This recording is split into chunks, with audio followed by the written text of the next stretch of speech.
All right, good morning, people of YouTube.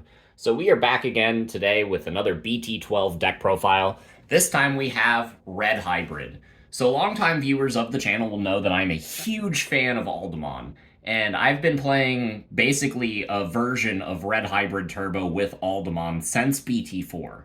So this deck is very focused on just rookie rushing, putting a bunch of Flame Mons in play, chipping them down, evolving your Takuyas into hybrids, getting some Aldemons in play, and then maybe going into some Emperor Greymons to close things out. This is a very simple, very aggressive deck, but it's also very effective and combats a lot of the best threats in the format extremely well. If this deck isn't tier 1, it's skirting along the outsides of it and possibly like the best deck in tier 1.5. And this is a deck that I very much expect could win a major event like a regional. So without further ado, we'll go ahead and get into the card by card. And if you guys like this kind of content, make sure you guys like and subscribe. But for the eggs, we are playing just the 4 copies of the BT11 Yoko. On deletion, if you have a red tamer in play, you draw a card. This is the most effective egg in the deck, and you don't need 5 because you're winning by that point. So for the tamers, we're going to go into those first. We got 4 copies of the new Takuya and 4 copies of the old Takuya. New Takuya is your memory setter. Old Takuya lets you put hybrids under it from trash to warp into Emperor. Both are extremely important, and you need 8 tamers in the deck to make the deck function. So these are extremely nice. Both of their inheritables give you plus 2,000. This one says you get 2 memory after you check the security, or during. So basically, if you swing at your opponent's security and you check an option or something with the security effect, they will resolve the security effect. Then you get the 2 memory, and then if it's a Digimon, then you do battle. So this card's really, really nice. It gets you extra memory to do extra hybrid evolves. And this card gives you security attack +1 if you're at 10k or more. So that's absolutely fantastic. Aggression is the name of the game, and with this Takuya and with cards like Atomic Inferno, you can get to +2, even +3 security attack just pretty easily. So, going into the rookies, we got 4 copies of the new Flamemon. On play, discard a hybrid, draw 2. Pretty nice. Its inheritable is also really good. If you're a hybrid, you get plus 2,000. Absolutely fantastic card. We got 4 copies of the Flamemon from BT7. The reason I'm playing 4 copies of this one is mainly for the inheritable. On deletion, you play a Takuya from your hand. Like I said, Takuya is pretty important, and you're spending a lot of your memory rushing your opponent down, so you don't often want to be spending memory to play your Takuyas. This is one of the cards that helps you cheat Takuya in play, and if you play it, it's a searcher. Albeit not a very good searcher. Like, it does grab pretty much any card in the deck, and it's top 4. But there is a better searcher in the BT4 Flamemon, which I am playing 2 copies of. This card can search top 3 and hit any hybrid and a tamer, so it fetches 2 pretty much all the time. This card's just absolutely fantastic. The only reason I'm only playing 2 is because it only gets value outside of the raising area. But again, with this Takuya, being able to shove hybrids from your trash underneath it to warp into Emperor, you want to have as many hybrids in your deck as possible, so you want to fill out your rookies with as many Flamemons as you can. So I am playing that ratio for that reason, and I do really like just playing Takuyas for free.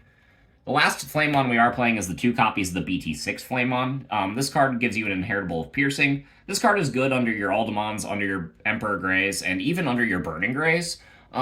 And you really only need 2 of it, because if you see 1, you can stack it with the BT7 Takuya. So that's it for the Flamemons. There are 12 of them in the deck. I am playing a 13th red rookie. I'm trying out the single copy of Solarmon. Just because this deck is really aggressive. If you face an also aggressive matchup that plays like Digicross or Death-X, this card can kind of help you win. I'm trying it out, and I do really like it.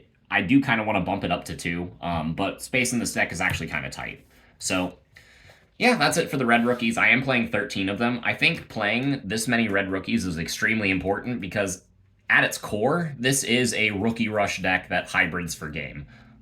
So the lists that are playing like 10 to 12 red rookies, I don't really agree with, just because you need to be seeing as many as possible. Also because you can cheat them from your hand with Aggunimon, so I am playing a single copy of Nemon as our last rookie. This card cheats a Takuya out of our hand whenever we play it, And if we have 3 memory off the Takuya memory setter, right?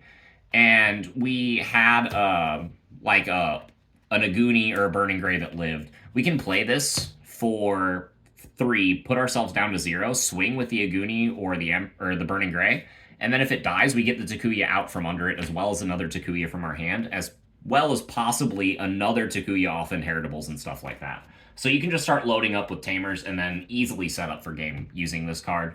But it's not super important, and it's not a red card. So I am only playing 1. This card is extremely cuttable. This could be the Pokemon if you want it to be, if you want another searcher. But I really like the aggression that this card puts on in my testing, and I recommend you try it out. So for the level 4s, we got 4 copies of the new Aguni. It's inheritable, lets you play Takuya, and it's on deletion as just itself, lets you play a Flamon. Absolutely fantastic. 4 copies of the new Burning Gray. This card is also fantastic. It gets hella beefy. It goes up to 8k, and then with the Takuya inheritable, it'll go up to 10k, triggering that inheritable. And then with the inheritable effect from this card gives you another 2,000 power. So you're just big all the time because of these cards. They can also evolve into each other for just 1, which is pretty nice. We are playing 3 copies of the Burning Gray that pops 4,000 or less, and then 1 copy of the old Agunimon to round out our hybrid lineup, because we do want to be loading our deck with as many hybrids as we can.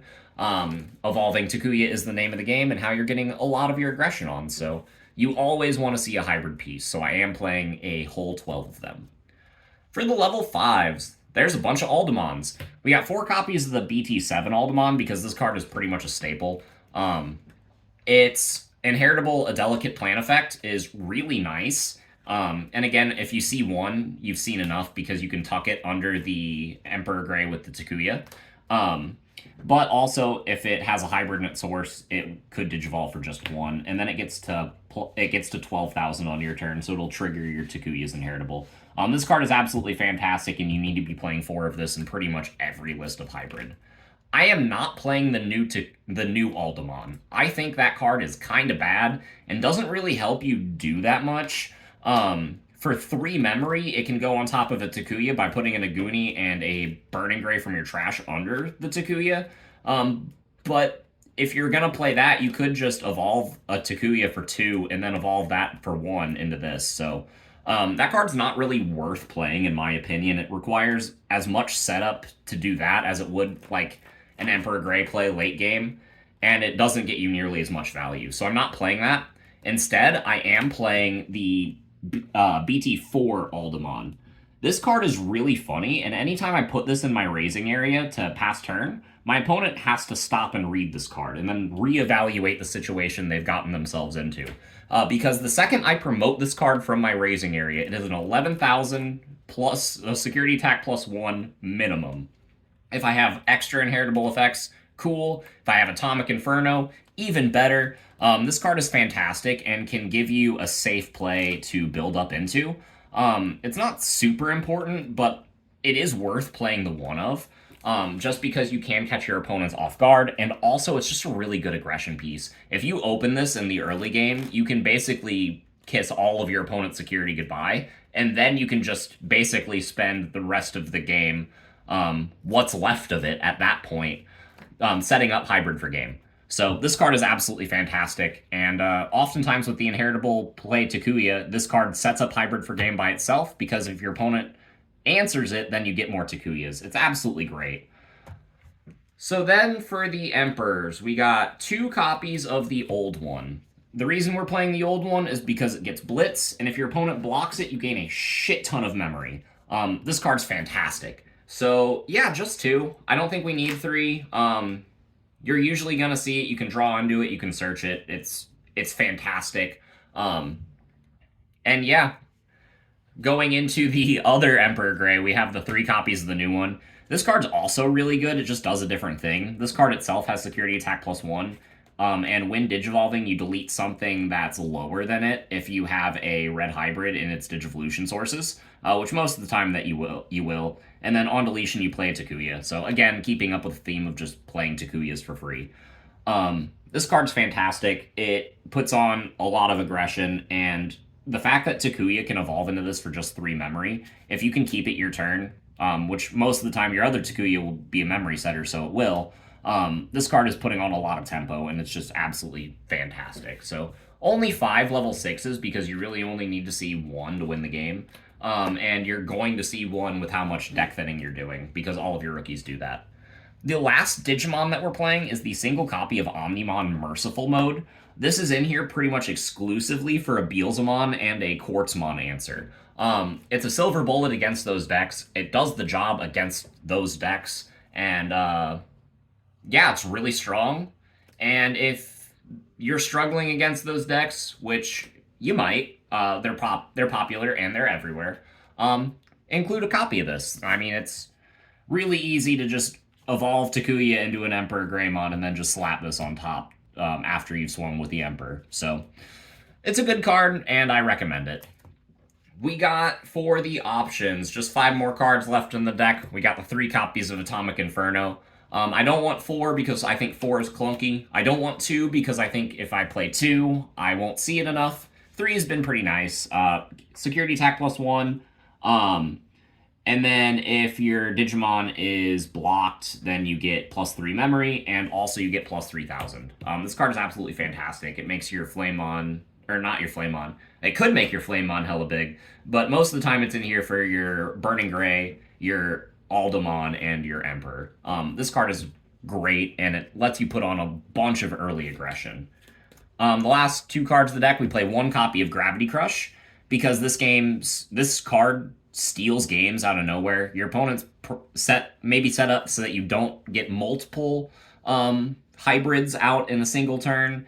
This card can kind of steal it away from them by basically being a free hybrid, just if you draw it. And it's worth playing as a one of. Again, I don't want to play more than 1 because it can be kind of clunky. But if you don't like the last card in the deck, maybe play 2 copies of this.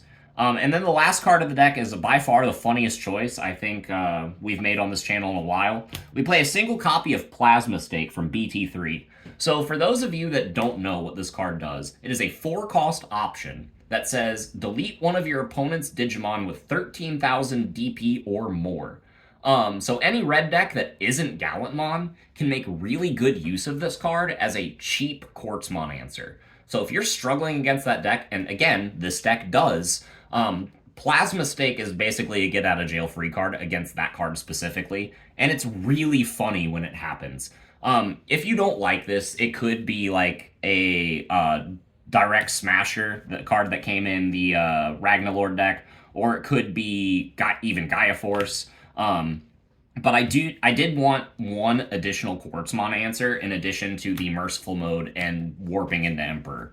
But yeah, this card is pretty funny, and I recommend you try it. But yeah, that's all I have to say about this deck. It's really fun, it's really fast, it does a lot of damage, and if your opponent is even dealt a mediocre hand, you can just kind of steamroll them. So yeah, hope you guys enjoyed.